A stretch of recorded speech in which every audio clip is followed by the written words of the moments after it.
Meta all-time highs. Amazon absolutely exploded post-ER as well. What can I say? My name is Hamilton here at the Trading Initiative, and in today's Markets in Focus, wrapping up February 2nd, we're going to look at all of the good, all of the bad, all of the in-between, talking Meta, Amazon, but some of the cracks are beginning to diverge that we've been talking about. This February potential pullback starting to manifest itself a little bit.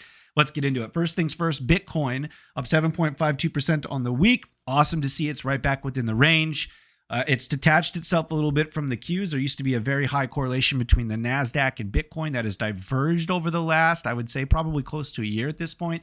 Bitcoin, nice rebound. We're not out of the BTC trade yet. We have a longer term goal here. We do think that we are in the beginnings of a larger ramp upwards in Bitcoin. So we're going to hold through the swings. As long as we're not getting stopped out on technical levels, we don't care. Treasury bonds, kind of the big place this week. Over the last, 2 to 3 weeks, we've really been focused on the 92 to 93 area in TLT. And we said, if we were to break that level, there's a high possibility chance that the equities market was going to come down as well. And this week we bounced. We bounced exactly where we needed it to bounce. I don't want to say we expected it to bounce. We had no idea. But that area, that 92, 93 level, represents a support turned resistance flip. We flipped it back going to the upside. We don't want to break back down into those lows that we were trading at last year. We don't want to do that. That signals to us that the market does not want to hold bonds, and the equities market will probably crash because they're directly correlated right now. So bonds bounced where we needed them to, and they are now heading up, obviously up 2.5 to 2.65% on the week. That's great. Good job for bonds. Growth outperforming, which is what you want to see in a bull market. I shouldn't say what you want to see, but what you generally see is growth outperform. But the S&P 500 hanging out up 1.25, the Q's up 1%. Now, I do want to point something out. A majority of the strength this week has been solely focused on the mega cap stuff. A lot of the breadth stuff that we look at on an intra-week basis is continuing to decline. The list of new lows is expanding. The list of new highs is still contracting. Breadth is still contracting overall. So even though we have some big gap ups in names like Meta and Amazon, we had some gap downs in names like Google, etc. And breadth was also crushing with that. So just something to consider. It's part of the whole thesis of February might be pulling back. Breadth is generally a leading indicator. Now, it could reverse, and this could be somewhat what some people call a stealth correction, where we reverse and never really draw down in February, and then that breadth starts to expand again, and we can expect maybe some sector rotation, but new highs. That is yet to be seen. We want to play the charts as they lay in front of us. And right now, there's not enough data to support that claim yet. So as of right now, we're expecting the market to pull back. Breadth is pulling back. Some of the big boys at the top are leading to the upside, but we expect those to be muted moves in the very near future as the market does potentially pull back. Let's look at the last 3 months really quick, sector-wise. Calms up the most, makes sense. Meta's at all-time highs today by a very large margin. Tech and financials. Those have been realistically the three areas of the market that we have been interested in over the last 3 months, going back to December. We bought regional banks. We bought big banks like JP Morgan, investment managing companies like KKR. We were in things like Microsoft and a bunch of different small and mid-cap software related names. We were in Meta, which we'll go through in a second. We're still in Meta, so I'm going to show you something cool about that. This is the right area to still be long, but once again, be cautious. If we go to year to date, you can see that financials did get hit yesterday. They rebounded a little bit off of it, but financials got hit, particularly the KRE, the regional bank ETF, the higher beta industry group within the financial sector, due to NYCB's earnings, where they came out and said they had to shore up like $500 million, don't quote me on that, in insurance money, essentially saying that they're hedging against a potential huge loss. They know something might be coming. And so the entire regional banking space pulled back with a scare, which makes sense. But as always, we don't want to make decisions based off of what we think is going to happen. We want to make decisions based off of what is happening. And as of right now, the regional banking space and the financial sector are not breaking our primary, secondary, or short-term uptrends. And so we're going to want to continue to let those trades play out until we're stopped out. If we go to the industry group, go back 3 months, semis are leading, but home builders are still hanging out. Internet, still hanging out. Software, still hanging out. Regional banks, still hanging out. Jets, a harder area to trade right now. We don't necessarily think that there's a whole lot of trades available in the jets sub-industry, not yet, at least. Some promising ER from American Airlines, etc., but just not a whole lot of great trades. But we're looking at it, right? It would be awesome to see jets really start to outperform. That would definitely help industrials. Semiconductors, internet, and software. Those are the main focus groups year to date. That's where a majority of our cash that's long right now is. We've been talking about it for the last, realistically since November, but every Markets in Focus, every Friday, we're talking about tech. We're talking about communications. To a certain extent, we're talking about consumer discretionary, although Tesla's really dragging that down right now. But it's internet, it's software, it's semis. I mean, that's the area of the market that you're going to want to be focused on. And it's also the area of the market that you're going to want to be focused on if we do pull back in February, which we're going to go through in a second. We're going to talk through some of the latest developments with that idea and some shorts that we opened up. But when or if we find an opportunity to start buying again, when the dip stops dipping and the reversal comes, these are the three main industry groups we want to be focused on: semis, internet, and software. Nothing's going to change there. Let's look at factor analysis really quick. Let's go back 3 months just to show you what market caps are doing realistically. It's large cap growth. It's large cap growth. I mean, this is what it's been. It is what it is until it isn't. There's a lot of opportunity coming into 2024 in small caps, at least we thought, and mid caps. And essentially, once we hit 2024, that completely changed. Large cap growth bottomed and started heading right back up, and literally every other area of the market against the S&P 500 started to underperform. And so a majority of your cash, if you're long or looking to get long, should be at least focused on finding stocks within that large cap space, because that's what's outperforming. And that's our greatest edge in my mind as traders, is finding the areas of the market that are outperforming the benchmark. That sets you up for the highest probable odds of making a couple dollars. If you aren't interested in outperforming the market, just buy SPY. It's way easier. All right, let's go to Twitter really quick. I want to focus on a couple key points here. It's a little Twitter section of our markets in focus. First things first, if you're not following this Barry Bivingston guy, Leslie Givermore on Twitter, fantastic. It's probably my favorite follow this year. He goes through old school charts. I'm going back like 100 years or more and annotates them, and they're just beautiful to read. I mean, just check this stuff out. This is from the mid 90s. Charles Schwab talks through what was going on, different catalysts. I mean, it's just beautiful stuff. I told him if he ever turned this into a book, I would be his first customer. So if you want to go through and check that out, I highly encourage it. But one thing I want to point out here in particular is something that he says that I preach all the time, but it's not just us. Hot stocks and hot sectors that have a reason for people to buy them, whether logical or not, are often the ones that give the highest probability trades. That's it. That's the only thing I wanted to show you. It's been said since Wyckoff put these laws down over 100 years ago. Richard Wyckoff said it tends to look like industry groups run together. When an industry gets hot, you should be looking to own stocks within that industry. Obviously, that particular idea continued through the ages, but was revitalized in the 80s via Stan Weinstein saying, through his stage cycle theory, that industry groups and hot sectors are one of, if not the most important things to look for before entering a trade. Then you have Paul Tudor Jones, Stanley Druckenmiller, also that same idea. Have a small basket and put all of your eggs in that one basket and then watch it intently. Find the major themes in the market, find the hot sectors and industries. And then Bulkowski, who's a little bit under the scenes, but he's our guy. He's our guy that's quantified all of these different studies, indicators, chart patterns, candlestick patterns. He's, proven a lot of them work. He's proven a lot of them that they don't work. And he said the holy grail of trading or investing is taking into account what are the hottest industry groups that are running, or if you're looking to short, which are the weakest. So once again, trying to grill that into your mind that industry and sectors matter a lot. Next, let's talk about the numbers that came out today. Absolutely killed it. Now, this does not particularly change the way that we are trading, but I just want to point out these numbers absolutely killed it. Why is this important for a technical trader? Well, I mean, it's not. It's not. We 5x'd our manufacturing payroll and we nearly doubled our non-farm payroll, which is pretty insane to think about. The economy is fucking ripping. There's probably not going to be a recession, at least the one that everybody on FinTwit and the media is screaming at you. That already happened Q1 and Q2 of 2022. I've made plenty of videos on that. So don't expect another recession. The economy is roaring. The problem with that from a market standpoint is if the economy is as strong as it is and employment is just through the roof and everything's going great, it gives the Fed a little bit more cushion to continue to extend higher interest rates, that higher for longer idea. And so the market is starting to price that in. As a matter of fact, if you go to the Fed Watch tool, you can see that traders are already repricing their expectations for March cuts, May cuts on the interest rate. It was as high as 70 or 80% just like 4 weeks ago for a March cut. Now it's less than 50. May is coming down a little bit as well. There's just a lot of wiggle room for the Fed to continue to keep those interest rates hiked before breaking something. And so if they're still focused on combating the inflationary forces that are still persistent in the market, they're coming down, but they're still inflationary. They have that option to continue to keep those interest rates risen. because it very obviously is not killing the economy. So they might, and that's a reality that as technical traders, we're going to have to trade through. The next thing I want to point out here, January, closed green. That's fantastic. There's that old adage, as January goes, the year goes. There's an overwhelming edge betting on the direction that January closes in the market over that year. Add on top of the fact that it's a fourth year of a presidential election cycle, 100% of the time, they follow each other.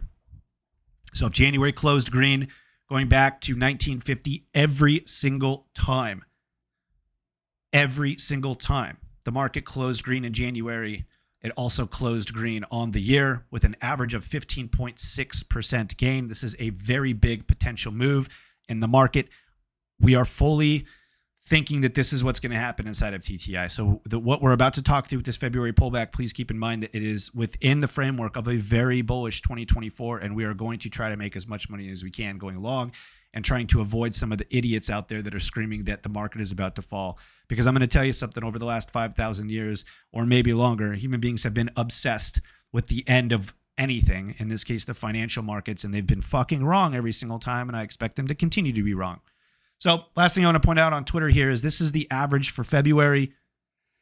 As you can see, this is only one of 2 months that averages over the last 50 years, but this particular data is 20 years that it's down.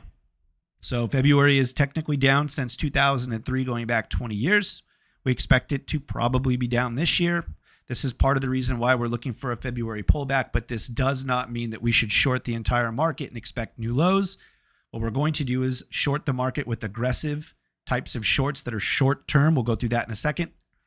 And then look to buy the dip at logical spots in the strongest stocks so far year to date, expecting those to bounce and continue to lead. It's very simple. You buy the strongest stocks in bull markets if they pull back. Just make sure it's a logical level. So let's go to TradingView really quick, and we're going to talk through just a couple things here.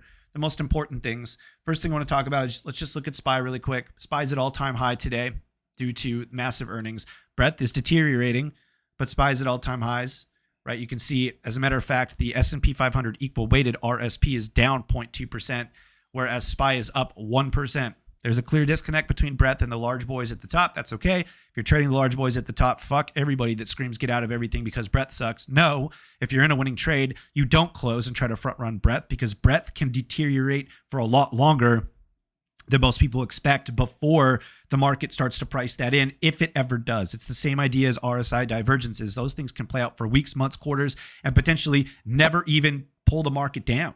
So don't close just because someone is scaring you saying market breadth sucks. SPY's at all-time highs. Tell them to go fuck themselves and continue to hold your great trade. The Qs are pushing up in towards near all-time highs, it looks like, unless there's some sort of major pullback at the end of day here, currently 1:49 p.m.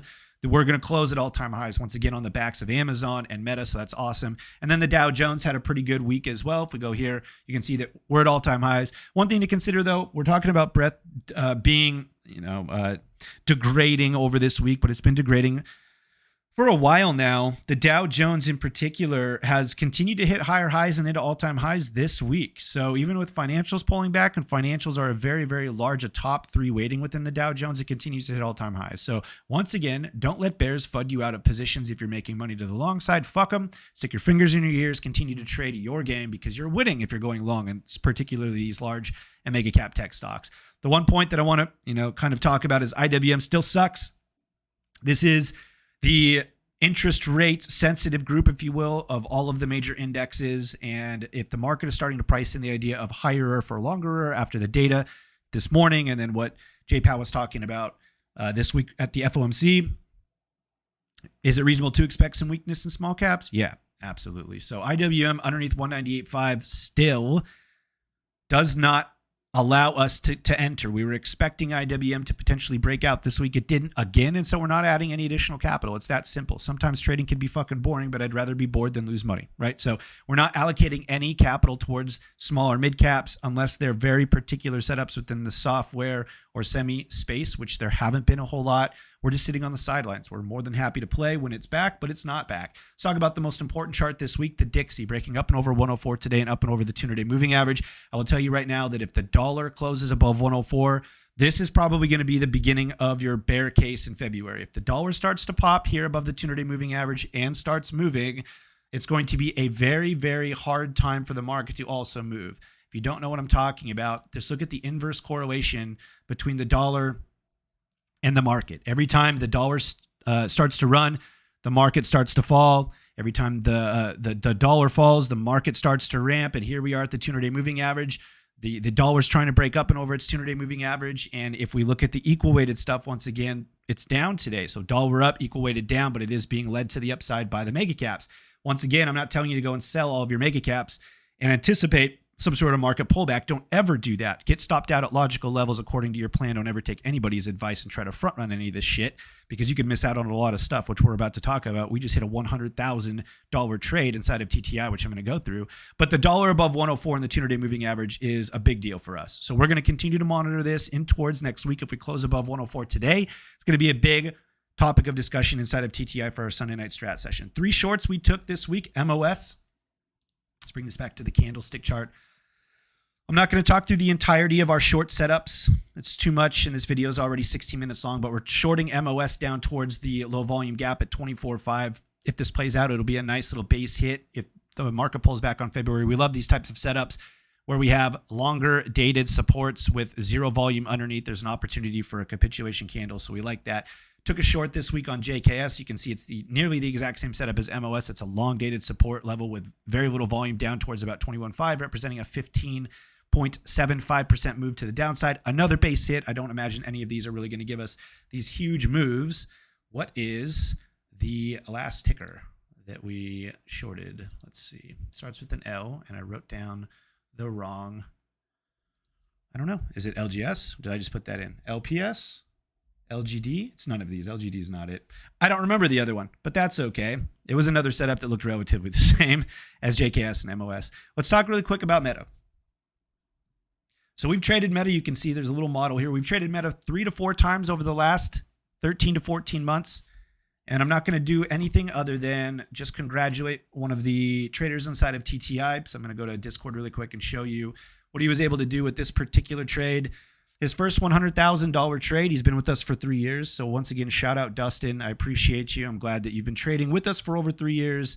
And you're not only an awesome trader, but you're a great friend. So I appreciate being able to spend every morning with you prepping for this stuff. But this is the type of stuff that we push for. When we sit here and tell you, do not sell great positions early because of idiots screaming at you that the market's going to fall. If there's a million reasons for Dustin to have sold this when he bought it in November. He bought it down here. There were a million different reasons for him to sell it, but he never listened to any of it. And he caught the big gap up today and made his first $100,000. This is the reason why we're at all-time highs in SPY. Probably going to close at all-time highs in the Qs, but that's fine. You can either bitch about it or you can fucking trade it. Those are your two options. Everything else in between is absolute garbage. You either trade it or you bitch about it. And if you're going to bitch about it, I don't want to hear about it. So if you find yourself in a situation where you're in a great trade, try to zone out. Don't listen to everybody. Have logical levels where you'll stop out if the trade invalidates itself. I'm telling you, we got in somewhere here, and we said that if it broke back down below here, we were out. It was very close to getting stopped out, but it wasn't stopped out. Fantastic show of sticking to your guns, risking a little bit, and understanding that until you're stopped out from a technical basis as a technical trader, that trade is still valid. So once again, congratulations on your first $100,000 trade, Dustin. I'm happy for you. And this is now the beginning of a potential different phase of your account. So good job. I want to talk really quick about the light beyond the tunnel. We're expecting a February pullback. The data supports it, the Dixie above 104, etc. There's going to be light beyond the tunnel here. People are going to get suckered into shorting. People are going to get suckered into thinking that there's a new bear market, potentially the argument of a double top if we're coming back down here and testing it. All I'm going to tell you, you can do whatever you want with your money. We're going to be buying. We're going to be buying. I'm expecting SPY to come down and undercut to really bait in a lot of liquidity, and then I expect we're going to just rocket right back up. There's going to be some weakness in May, statistically speaking, and then for the most part, it's just going to be a nice cruise to the upside and towards the November elections. It's happened many, many, many times, overwhelming amount of times. Going back to 1950, I don't see why this time would be any different. It very rarely is. So use overzealous and impatient traders' emotions against them. Understand that as a long-biased trader in a cyclical and secular bull market, you should be looking to buy the pullbacks at logical levels, not short-term pullbacks. We have a couple shorts on the books to take advantage of 2 to 4 week moves, but that's not the real goal here. The goal is to be able to size into great trades at logical levels on the bounce. You don't need to catch it right here. You can catch it here. You can catch it here. You can catch it here. Because I guarantee you people are still going to be fucking shorting because they're dumb and they love blowing up. All right, last thing I'm going to do is a little sales pitch. So if you don't want to hear it, please get the hell off the stream.